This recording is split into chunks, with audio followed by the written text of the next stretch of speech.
अस्सलाम वालेकुम students, today's our topic is lymphatic system. जैसा कि हमने स्टार्ट किया था 14 चैप्टर को जब, तो ट्रांसपोर्ट इन मैन के टॉपिक से स्टार्ट लिया है। वहाँ पर हमने पढ़ा था कि इंसान में दो तरह के ट्रांसपोर्ट सिस्टम होते हैं, एक होता है ब्लड सर्कुलेटरी सिस्टम और दूसरा था लिम्फेटिक सिस्टम। तो अब हम लिम्फेटिक सिस्टम को डिटेल से पढ़ेंगे बिकॉज हमने ब्लड सर्कुलेटरी सिस्टम को अच्छे तरीके से पढ़ लिया और उम्मीद है कि आपको उसकी अच्छे से समझ भी आ गई होगी। अब दूसरा सिस्टम जो कि इंसानों में पाया जाता है ट्रांसपोर्ट का, वो है लिम्फेटिक सिस्टम। लिम्फ किसे कहते हैं वैसे तो मैंने आपको पीछे भी बताया था, लेकिन फिर से बात कर लेते हैं, बल्कि अब यहाँ पे डिटेल से बात होगी। लिम्फेटिक सिस्टम कहते हैं कि जब मटेरियल्स को ट्रांसपोर्ट किया जाता है टिश्यूज ऑफ द बॉडी से लेकर ब्लड तक, यानी कि बॉडी के जितने भी टिश्यूज हैं उनके आसपास एक फ्लूइड मौजूद होता है, उसमें डिफरेंट मटेरियल्स होते हैं, उनको जब हम ट्रांसपोर्ट करते हैं उन टिश्यूज से ब्लड में लेकर आया जाता है, तो उसके लिए एक पूरा सिस्टम मौजूद है, that is called lymphatic system. This is the simplest definition of lymphatic system के मटेरियल्स को ट्रांसपोर्ट करना टिश्यूज से, बॉडी के टिश्यूज से ब्लड की तरफ, और फिर वो ब्लड में वापस आ जाते हैं। तो होता क्या है, इस सिस्टम के बहुत सारे कंपोनेंट्स हैं, जैसा कि आप देख रहे हैं। लिम्फ कैपिलरीज होती हैं लिम्फेटिक से, जिस तरह हमने ब्लड सर्कुलेटरी सिस्टम में पढ़ा था ना कि ब्लड वेसल्स हैं, हार्ट है, ब्लड है, ये तीन कंपोनेंट्स थे उसके। इसी तरह से लिम्फेटिक सिस्टम भी पूरा एक सिस्टम है, तो इसकी भी लिम्फ कैपिलरीज होती हैं, लिम्फ वेसल्स होती हैं। ये इतना डाइवर्स नहीं है जितना ब्लड सर्कुलेटरी था, ये बहुत सिंपल सा सिस्टम है और इतना कॉम्प्लेक्स नहीं है, लेकिन फिर भी इसकी अपनी वेसल्स हैं जिन्हें हम लिम्फ वेसल्स कहते हैं। जैसे उन्हें ब्लड वेसल्स कहते थे, इन्हें कहते हैं लिम्फ वेसल्स, जिनमें फिर लिम्फ ही फ्लो करता है। लिम्फ क्या है ये अभी आपको मैं बताती हूँ। इसी तरह अगर लिम्फ वेसल्स का मतलब है बड़ी वेसल्स जो हैं, और अगर यही वेसल्स जो हैं वो डिवाइड होकर छोटी हो जाएंगी तो वो लिम्फ कैपिलरीज बन जाएंगी। इसके अलावा लिम्फोइड मैसेज हैं। मैसेज आप समझ लें ये ऑर्गन्स को कह रहे हैं कि जो लिम्फेटिक सिस्टम के मेन ऑर्गन्स है ना, जैसे आपकी बॉडी में होती है स्प्लीन होती है, इसके अलावा थाइमस, इसके अलावा टॉन्सिल्स वगैरह और एडिनोइड्स। आप यही समझ लें कि ये बड़े मैसेज हैं जिनमें लिम्फेटिक टिश्यू होता है, जो लिम्फेटिक सिस्टम में रोल प्ले कर रहे होते हैं। तो स्प्लीन को तिल्ली भी कहा जाता है उर्दू में। इसके अलावा थाइमस है, ये भी बड़ा इंपॉर्टेंट। स्प्लीन और थाइमस की तो हमने रेड ब्लड सेल्स जब पढ़े थे तब भी आप बात की थी कि यहाँ पर आरबीसीज की ब्रेकडाउन होती है। इसके अलावा टॉन्सिल्स जो हैं वो सिर्फ टॉन्सिल्स, उनको गिल्टियों को नहीं कहा जाता। टॉन्सिल्स वैसे भी कोई स्वॉलन मैस या कोई बड़ा सा मैस होता है टिश्यूज का, तो उसको टॉन्सिल कहते हैं। तो आपकी बॉडी में डिफरेंट जगहों पर जो लिम्फेटिक टिश्यूज के मैसेज, यानी कि एक सर्टेन क्वांटिटी में वहां पर एक टिश्यू मौजूद है, उसको टॉन्सिल्स कह देते हैं। इसके अलावा एडिनोइड भी लिम्फ मैस ही है, यानी लिम्फेटिक टिश्यू का बना हुआ एक मैस जो कि होता है आपके नाक और गले के पीछे होता है, नोज और थ्रोट के पास पीछे करके ये पड़ा होता है। और है जी मेन इसका आखिरी जो कंपोनेंट है, that is lymph. So what is lymph? मैंने आपको इससे पहले भी, हमने आई थिंक जब ब्लड वेसल्स पढ़ी हैं उस लेक्चर में बताया था, लेकिन हम इसको रिवाइज कर लेते हैं। देखिए लिम्फ क्या होता है। आपकी बॉडी है वो डिफरेंट टिश्यूज और सेल्स से मिलकर बनी है, तभी वो फिर ऑर्गन बनते हैं और अल्टीमेटली। तो आपकी बॉडी के ये समझ लें डिफरेंट, ये कुछ सेल्स हैं। सेल्स के दरमियान में होती हैं स्पेसेस, ये आपको जगह नजर आ रही है खाली, इन्हें कहते हैं इंटरसेलुलर स्पेसेस। इंटरसेलुलर स्पेसेस तो होता ये है कि इन सेल्स के बाहर खास तौर पे कैपिलरीज, जहां पर हमने ब्लड कैपिलरीज पढ़ा था, कैपिलरीज फ्लो कर रही होती हैं टिश्यूज के बहुत पास से। तो कैपिलरीज में से ब्लड फ्लो कर रहा होता है। कैपिलरीज में से ब्लड इतने प्रेशर से फ्लो कर रहा होता है, इस सर्टेन प्रेशर से, कि बहुत सारा जो मटेरियल है वो निकल कर पहले बाहर आता है, ठीक है, और इन सेल्स की स्पेसेस के दरमियान में इस तरह से जमा हो जाता है। जो कैपिलरीज के बाहर डिफरेंट टिश्यूज हैं या उसके पास टिश्यूज हैं, उनकी सराउंडिंग में जमा होता है। फिर जो सेल्स को चीज चाहिए होती है, जो भी रिक्वायरमेंट होती है, वो फिर यहाँ से बाहर से अंदर की तरफ जाती है। ये हम पहले डिस्कस कर चुके हैं। तो ये जो यहाँ पर कैपिलरीज से यहाँ पर निकला हुआ फ्लूइड है और इसके अंदर वाटर होता है, सोल्ट्स होते हैं, ग्लूकोज, बेशुमार मटेरियल इसके अंदर होता है, इवन के कुछ वाइट ब्लड सेल्स भी मौजूद हो सकते हैं। तो ये सब जो यहाँ पर जमा है, ये जो भी मटेरियल है, फ्लूइड है, दैट इज कॉल्ड लिम्फ। लेकिन इसको लिम्फ कब कहते हैं? जब ये लिम्फ वेसल्स के अंदर या लिम्फ कैपिलरीज के अंदर एंटर हो जाता है, तब इसको लिम्फ कहा जाता है। जब तक ये लिम्फ कैपिलरीज में एंटर नहीं हुआ तब तक इसको कहते हैं इंटरस्टिशियल फ्लूइड, यानी कि सेल्स के दरमियान में मौजूद इंटरस्टिशियल फ्लूइड, सेल्स के दरमियान में मौजूद फ्लूइड। और जैसे ये फ्लूइड अपनी जो इसकी लिम्फ की कैपिलरीज हैं उनके अंदर दाखिल हो जाता है तो फिर ये लिम्फ कहलाना शुरू हो जाता है। अब आपको लिम्फ और इंटरस्टिशियल, क्योंकि अक्सर ये वर्ड इंटरस्टिशियल फ्लूइड और लिम्फ ये अक्सर एक साथ यूज हो रहा होता है या एक्सचेंजेबली यूज हो रहा होता है, तो आप समझते हैं कि शायद ये दो मुख्तलिफ चीजें हैं। तो ये एक ही चीज का नाम है कि सेल्स एंड टिश्यूज के इर्द गिर्द जो फ्लूइड इकट्ठा हुआ है उसको इंटरस्टिशियल फ्लूइड भी कह सकते हैं, और जब वो लिम्फ कैपिलरीज में चला गया तो उसको फिर आप लिम्फ कह सकते हैं। अब होता क्या है कि ब्लड कैपिलरीज में से ना मटेरियल निकलता है, और मटेरियल यहाँ से जो भी वही ब्लड प्रेशर के थ्रू और वो यहाँ पर जब आ जाता है, इस इंटरस्टिशियल फ्लूइड का भी एक सर्टेन फिर प्रेशर होता है, क्योंकि हर फ्लूइड में वाटर है, there is hydrostatic pressure, osmotic pressure and these types of pressures. तो इस चीज जो इंटरस्टिशियल फ्लूइड है जिसे आप लिम्फ कह रहे हैं, इसका भी एक सर्टेन प्रेशर होता है, और उसी प्रेशर की वजह से फिर ये जो lymph vessels and lymph capillaries यहाँ पर टिश्यूज में मौजूद होती हैं, आ रही होती हैं, ये वाला फ्लूइड उनमें एंटर हो जाता है। तो इस तरह से ये फिर जब लिम्फ कैपिलरीज में एंटर होता है तो फिर क्या होता है कि जो लिम्फ कैपिलरीज हैं वो ज्वाइन करती हैं। वैसे तो ये इनका एंडिंग जो है वो ब्लाइंड होती है, मतलब ये जब टिश्यू में आई और टिश्यू के एंड में इनका जो अपना सिरा है वो समझे बंद है, ब्लाइंडली एंडेड कैपिलरीज होती हैं। और लेकिन जब ये बाहर निकल रही हैं टिश्यूज और ऑर्गन्स में से लिम्फ को लेकर, तो ये ज्वाइन होती जाती हैं। जैसे आपने देखा था वेन्यूल्स ज्वाइन होकर वेन्स बनाती हैं, इस तरह से लिम्फ कैपिलरीज ज्वाइन होकर लार्जर लिम्फ वेसल्स बनाती हैं, बड़ी वाली वेसल्स। और फिर इन बड़ी वेसल्स में सबसे जो मेजर इनकी समझ लें सबसे बड़ी वेसल है ना, वो है थोरेसिक लिम्फ डक्ट, या समझ लें सबसे मेन वेसल जो है लिम्फेटिक सिस्टम की। तो ये लिम्फ को लेकर किसी भी टिश्यू, किसी भी ऑर्गन से जब लिम्फ निकल रहा है लिम्फ कैपिलरीज के थ्रू और उसमें फ्लो करता जा रहा है, तो वो ड्रेन होगा लार्जर लिम्फ वेसल्स में, और फिर वो थोरेसिक लिम्फ डक्ट में जाएगा, and ultimately thoracic lymph duct जो है वो ओपन अप होती है सबक्लेवियन वेन में। ये एक वेन का नाम है सबक्लेवियन, ये मोस्टली होती है आपके आर्म्स और शोल्डर वाली, उधर नेक वाले रीजन में ये वाली वेन होती है।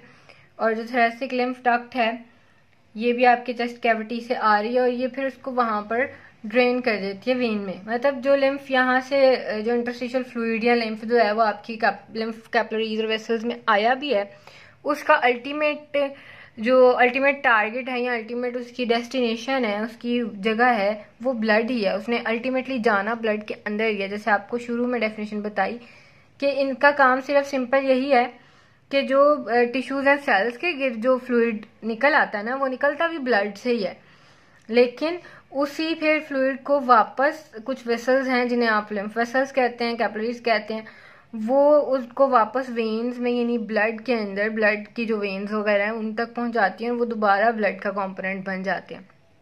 इसकी सिग्निफिकेंस क्या है, ऐसा क्यों करना है, ऐसा क्यों हो जाता है, ये हम अभी आगे डिस्कस करते हैं इसके फंक्शंस में।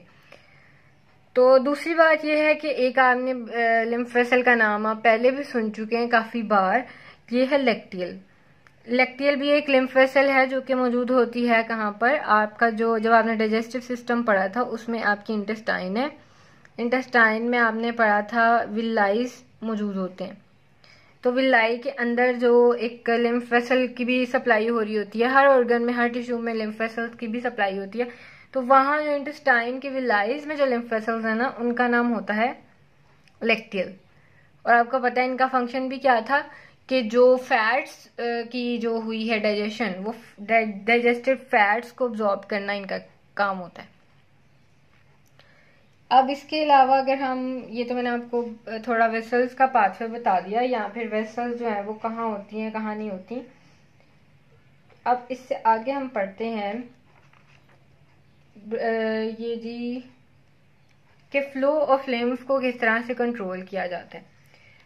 फ्लो ऑफ लिम्फ सिंपली बहुत सारे स्केलेटल मसल्स हैं, इसके अलावा आपके जो अपने इंटरनल ऑर्गन्स हैं उनकी भी मूवमेंट होती है।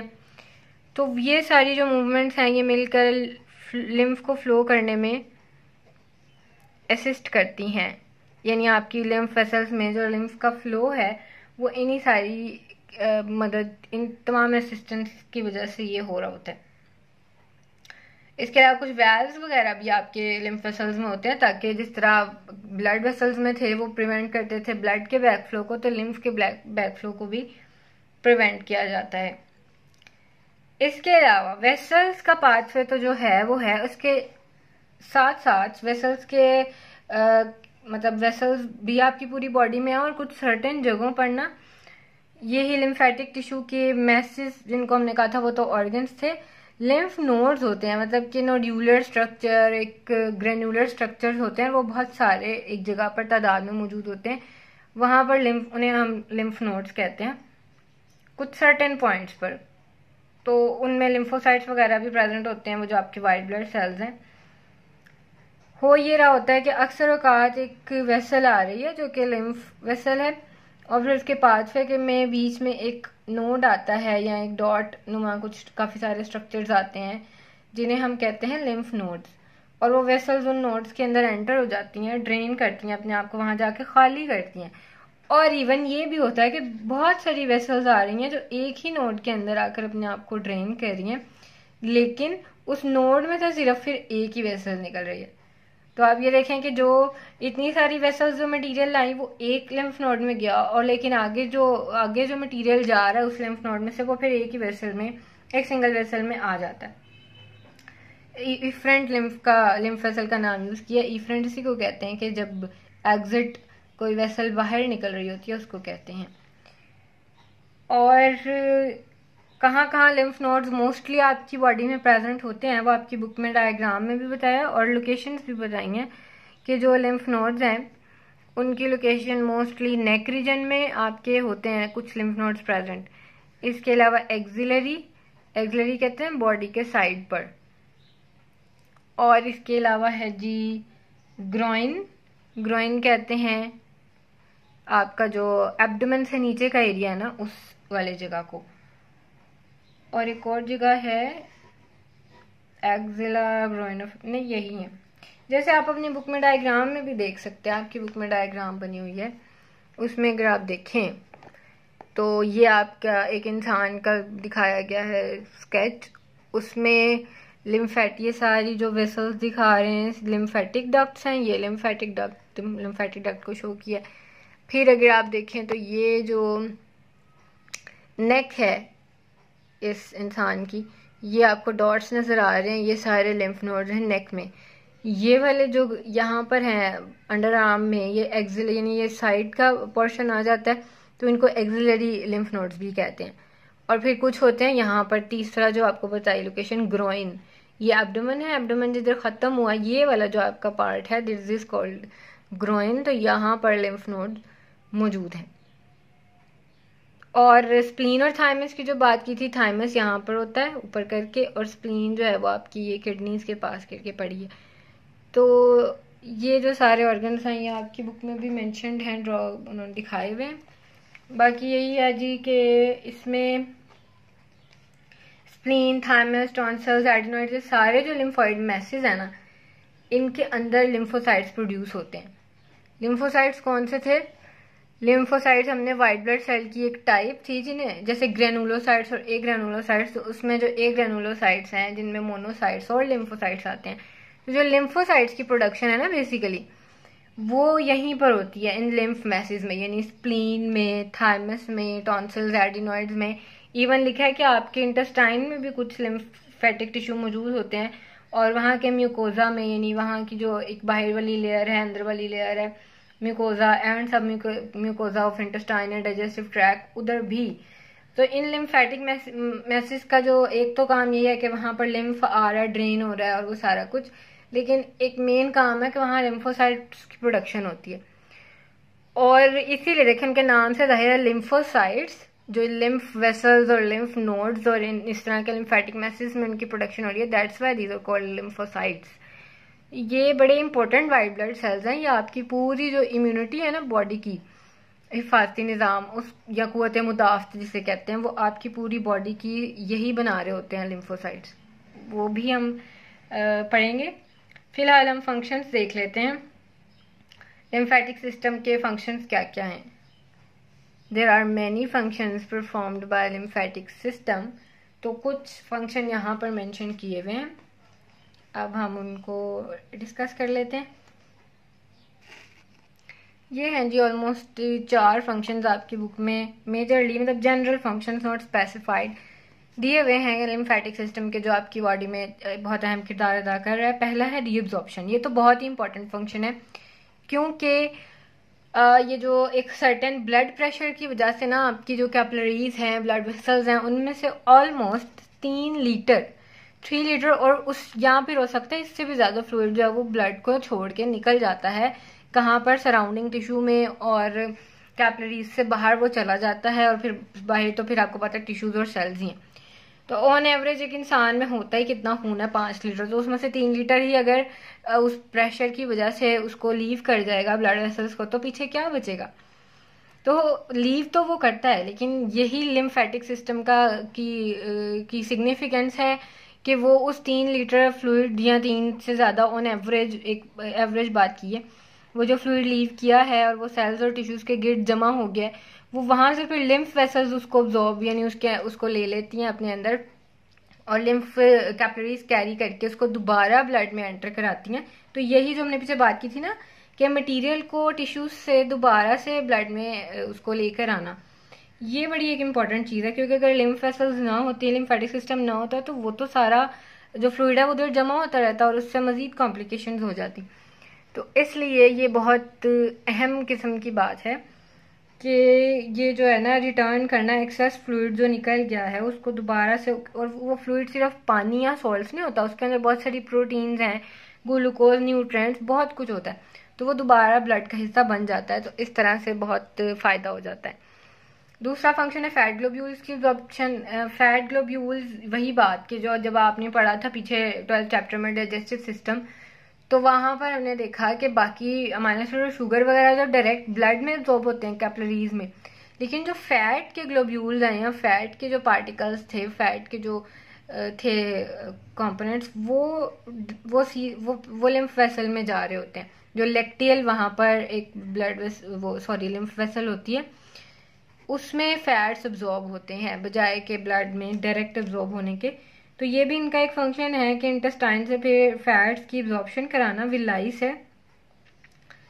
और एक अगर आपने बहुत ज़्यादा फैट से भरा हुआ खाना खाया, एक फैटी मील लिया है, तो ऑलमोस्ट आपके लिम्फ में 1% तो वो फैट्स ही आ जाते हैं। मतलब इतना ज़्यादा फैट एब्जॉर्ब ये आपका लेक्टियल के अंदर ही, डायरेक्ट लेक्टियल में होता है। वो आपने बाद में भी पाथ में पढ़ा था कि they also return to the blood. Third is defence. अभी मैंने आपको बताया कि आपके जो लिम्फॉइड मैसेज हैं, लिम्फॉइड टिश्यूज हैं, उन्हीं के अंदर आपके लिम्फोसाइट्स बनते हैं। तो लिम्फोसाइट्स ने आपका बहुत ज़्यादा जो किरदार है आपकी बॉडी के डिफेंस में, लिम्फोसाइट्स हैं, मैक्रोफेजेस हैं, ये वाले सेल्स, ये बड़ा इंपॉर्टेंट किरदार अदा करते हैं आपकी बॉडी को बैक्टीरियाज और वायरसेस से बचाने से। और यही बात होती है कि अक्सर औकात अगर कोई बहुत बड़ा समझ लें कि वायरल या बैक्टीरियल इन्फेक्शन हुआ है, तो कभी कभार उनकी वजह से आपके जो किसी पेशेंट के वो लिम्फ नोड्स होते हैं ना, वो भी सूज जाते हैं, स्वेल हो जाते हैं। क्यों? इसकी बड़ी एक आम सी मिसाल है मम्प्स। मम्प्स कहते हैं उन्हें कान पेड़ों को, उर्दू में मम्प्स को कहते हैं कानपेड़े। अक्सर बच्चों को हो जाते हैं, मतलब कानपेड़ा उसको इसीलिए कहते हैं कि जो बच्चे होते हैं छोटे, उनको जब ये होते हैं मम्प्स, बड़ों को भी हो सकते हैं लेकिन खैर बच्चों को मोस्टली होते हैं, उनके कान के जो नीचे वाली जगह है ना, वो सूज जाती है बहुत ज़्यादा, तो वो फूल जाती है, सूज जाती है, जैसे उससे कानपेड़ा बन गया, मतलब वहाँ पे। खैर ये तो उर्दू टर्म्स हैं या जो भी हमारी अपनी टर्म्स हैं। मम्प्स वाले डिजीज़ में ऐसा होता क्यों है क्योंकि अभी मैंने आपको बताया आपके नेक रीजन में भी लिम्फ नोड्स होते हैं। तो ये बेसिकली मम्प्स में एक बैक्टीरियल एक वायरल इन्फेक्शन होता है, और उसमें ये हो रहा होता है कि जो लिम्फोसाइट्स उस वायरस से लड़ रहे हैं और उसी दौरान उनकी वो डेथ हो गई है उन सेल्स की, तो वो डेड सेल्स आके ना उन लिम्फ नोड्स में उनकी डेड बॉडीज जमा होती रहती हैं, जिसकी वजह से वो लिम्फ नोड्स जो हैं वो बढ़ जाते हैं या फूल जाते हैं, स्वेलिंग हो जाती है और फिर पेन वगैरह भी होती है। So it is the result of accumulation of dead lymphocytes and macrophages as well. इसी तरह स्प्लीन की आखिरी बात, क्योंकि स्प्लीन आपको पता है हमारे लिम्फेटिक सिस्टम के कंपोनेंट्स में शामिल है, तो वो कह रहे हैं कि जिस तरह लिम्फ नोड्स का मैंने आपको बताया था ना कि लिम्फ नोड्स में लिम्फ आता है, वहाँ ड्रेन होता है, मतलब वहाँ पे उस नोड के अंदर चला जाता है, यानी लिम्फ वेसल्स अपने आप को कभी कभार लिम्फ नोड्स में भी ड्रेन करती हैं, खाली करती हैं, फिर वहाँ से वो फिर फर्दर फिल्टर होके एक तरह से कोई टॉक्सिक मटेरियल का कोई खतरनाक चीज़ है तो वो उन नोड्स में रह जाती है और आगे जो लिम्फ है वो क्लियर अगली वेसल्स में जाता है। इसी तरह से कहते हैं कि जो स्प्लीन है जो है तो लिम्फेटिक सिस्टम का ही हिस्सा, लेकिन वो ब्लड को फिल्टर करने में बहुत अहम किरदार अदा करता है। ब्लड को फिल्टर करने में वो किस तरह से कि मोस्टली ब्लड जो है वो स्प्लीन में से गुजर रहा होता है, जब वो गुजरता है ना तो स्प्लीन में तो आपको पता है लिम्फोसाइट की प्रोडक्शन हो रही है, वहां पर लिम्फोसाइट्स भी पड़े हैं, वहां पर मैक्रोफेजेस भी मौजूद हैं। तो अगर तो ब्लड के अंदर कोई हार्मफुल टॉक्सिक मटीरियल, कोई वायरस बैक्टीरिया वगैरह है, तो वो फिर इजीली इंगल्फ कर लिए जाते हैं इन कंपोनेंट्स के थ्रू, इन सेल्स के थ्रू। और इसके अलावा हमने ये भी पढ़ा था कि जो वो एजेड या पुराने रेड ब्लड सेल्स होते हैं ना, आरबीसीज, उनकी भी ब्रेक डाउन स्प्लीन और थाइमस में ही हो रही होती है या उसका लिवर में वगैरह में। तो ये रोल है कि स्प्लीन जो है वो ब्लड को काफ़ी हद तक फिल्टर करने में भी अहम किरदार अदा कर रहा होता है। ये थे कुछ जनरल फंक्शंस आपके लिम्फेटिक सिस्टम के। नेक्स्ट इंशाल्लाह लिम्फेटिक सिस्टम से ही रिलेटेड टॉपिक है, दैट इज़ इम्यूनिटी। और इम्यूनिटी या इम्यून सिस्टम आज तक आपने डिटेल में नहीं पढ़ा कि ये क्या होता है, ये क्या सिस्टम है, किस तरह से काम करता है। तो इम्यून सिस्टम या इम्यूनिटी का एक बहुत ब्रीफ सा आइडिया आपकी बुक में दिया है और 14 चैप्टर का लास्ट टॉपिक भी है, तो वो इंशाल्लाह हम नेक्स्ट लेक्चर में पढ़ेंगे। तब तक के लिए आप इसी को समझने की कोशिश करें, इसको अपनी बुक से रीड करें, और कुछ नहीं समझ आ रहा तो आप मुझसे पूछ सकते हैं नीचे कमेंट्स करके। तो मिलते हैं आपसे नेक्स्ट लेक्चर में। अल्लाह हाफिज़।